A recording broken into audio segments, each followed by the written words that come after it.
சில இது ஒரு சின்ன மின்மணி பூச்சி மாதிரி ஒரு கணம் ஒளிர்ந்து மறைஞ்சிரும். சில இது ஒரு நிலவு மாதிரி நம்ம மனசை ஒரு இரவு முழுக்க கூட ஆக்கிரமிச்சோம்.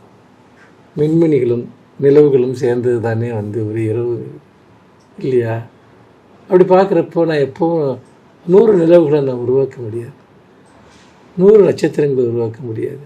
நிலவுகளுக்கும் நட்சத்திரங்களுக்கும் வடிவே எங்கேயோ ஒரு தூரத்தில் தெரிகிற ஒரு சின்ன விளக்கினுடைய வெளிச்சம் மாதிரியோ அல்லது சட்டனை கண்ணில் பட்டு பறையிற ஒரு மின்மினி மாதிரியே கூட நான் நிறைய வரிகளை எழுதலாம். எனக்கு எந்த கிளைமுமே இல்லை நான் ஒரு மகத்தான இலக்கியம் படிக்கிறேன்னு, இல்லை அந்த பார்த்திங்கன்னா இது உலகத்தில் இந்த மாதிரி ஒரு புத்தகம் கிடையாதுன்னு யாராவது சொல்லணும்னு நான் எழுதலை. நான் ஒரு முடிவற்ற உரையாடலை என் வாசகர்களோடு நிகழ்த்தி கொண்டிருக்கிறேன்.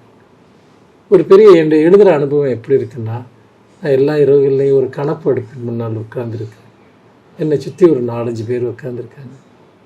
அவங்க நான் சொல்கிற வாக்கியங்களை அவர்கள் கேட்டுக்கொண்டிருக்கிறார்கள், அல்லது அவர்கள் கேட்குற சில கேள்விகளுக்கு நான் பதில் சொல்லி கொண்டிருக்கிறேன். அவ்வளோதான். அதற்கு மேல் எனக்கு அதில் எந்த கிளையுமே இல்லை.